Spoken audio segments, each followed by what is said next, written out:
This is the first annual Gashimov Memorial in memory of Grandmaster Gashimov, who passed away recently. This is the first edition, 2014. Great loss to the chess world and to the human world as well, both.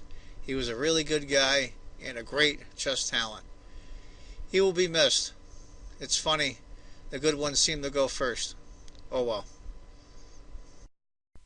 Hi folks, John Cordisco back again.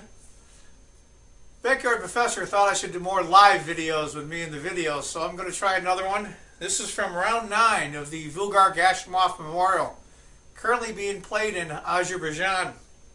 It's between Sergei Karjakin, originally from Ukraine, now with the Russian Federation, and my buddy, number 7 in the world, Karl Nakamura from the United States, is black. We're going to go through it. It's a King's Indian. Gotta love a King's Indian, right?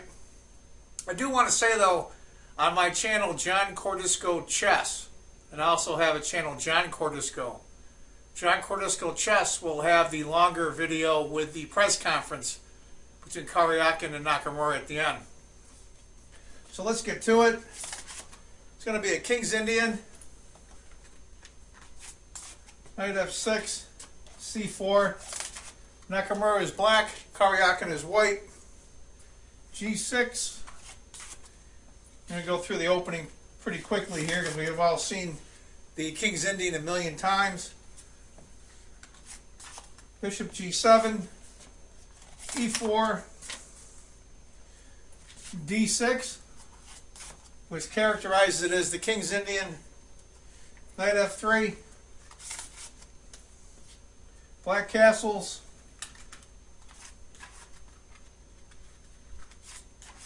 and white plays h3. I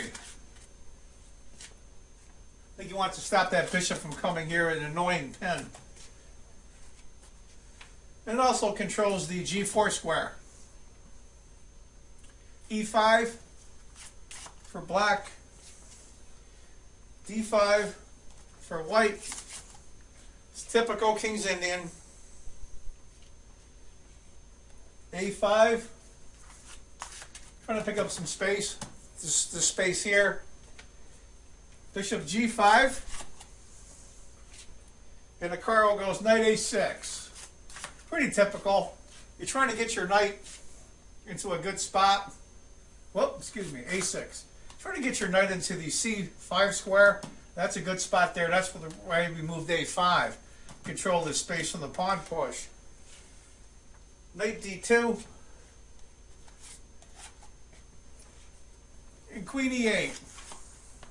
Now, I do want to say, for those of you that won't be able to see the press conference at the end of this video, because John Cordisco channel only do videos until the middle of May for 15 minutes, Karjakin thought he was in a really, really bad spot. And Karl was pretty amazed. Bishop e2. That Karjakin thought he was really bad off. So it's interesting how players see things, even at this level.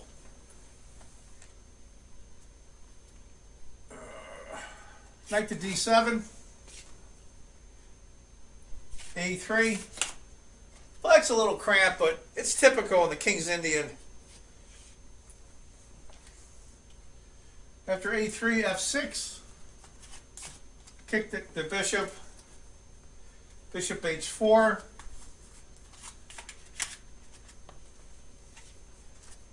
knight b6 for black.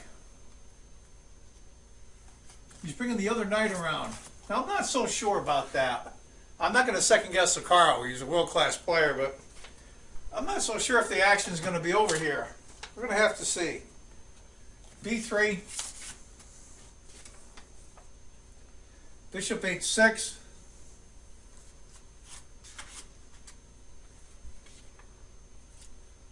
f3. Now, that's a move that Karl wasn't really sure. He thought that wasn't really a good move. It ends up being a decent move later. But Karl didn't think so at the time. Bishop e3. Now, what this does is it temporarily stops white castle in a check. It traps the king in the center for a little while. Bishop f2 to chase it off. Bishop takes, king takes.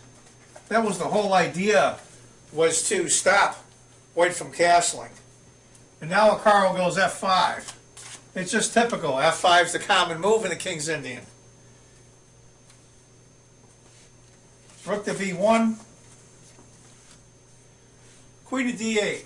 He moves the queen back. Now, he originally moved him because of the pin, and now he moves him back. I'm not so sure what the idea was behind that.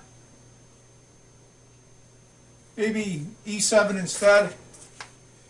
h4 for white.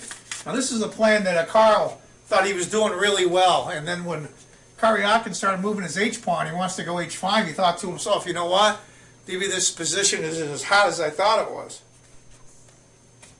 Black goes knight to d7, he brings the knight back. h5.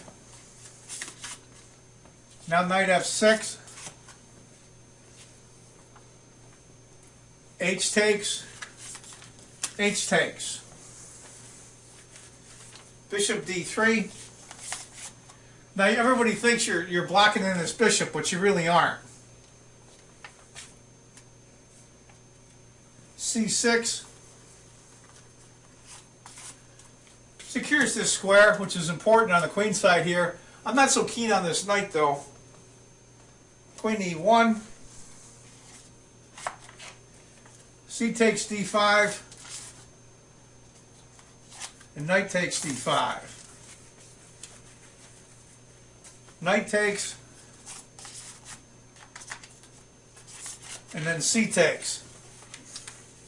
And black plays knight c5, which was why he moved the knight on h6 quite a while ago to begin with. I think Karl's got a good position. He might not be winning, but it's a lot easier to play. Bishop c2. He wants to keep his light squared bishop. He doesn't want to trade. Queen to g5. For me, that would be psychological pressure. You have your uncastled king, and here comes the queen. But right now, all the power, well, he's got a rook here, but I think white looks like he's in a lot more danger than he really is. King to g1, trying to get the queen. And king to g7. Karl eventually wants to move this bishop and move the rook over here. Get some action going on here. Knight to c4, hitting the d-pawn. F takes, and then bishop takes. That's a good spot for that. Excuse me, that's a good spot for that bishop. It does a lot of things. It hits the queen side, it guards this pawn. Rook a6.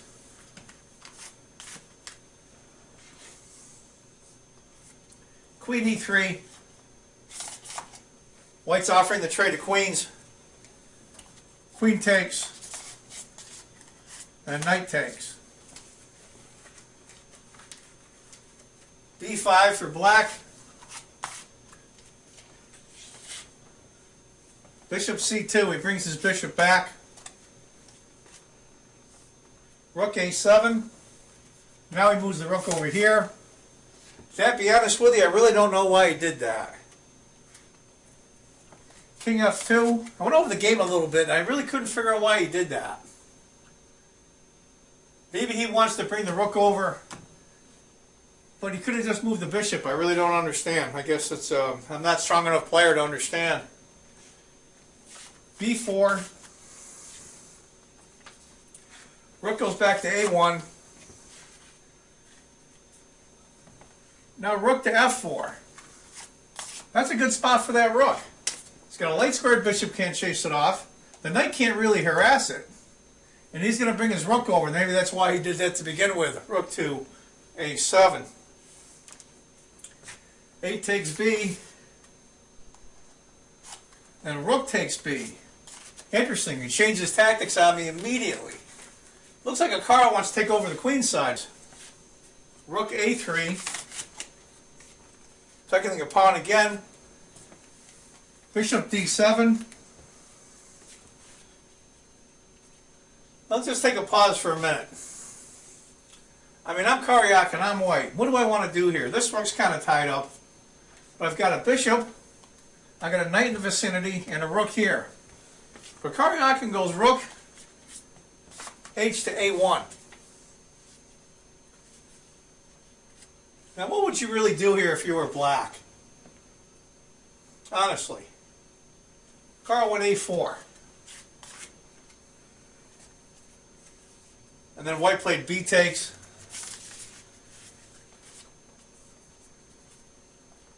And then bishop takes. Interesting, interesting. Now there's a pin on this rook, or on this bishop. I don't understand.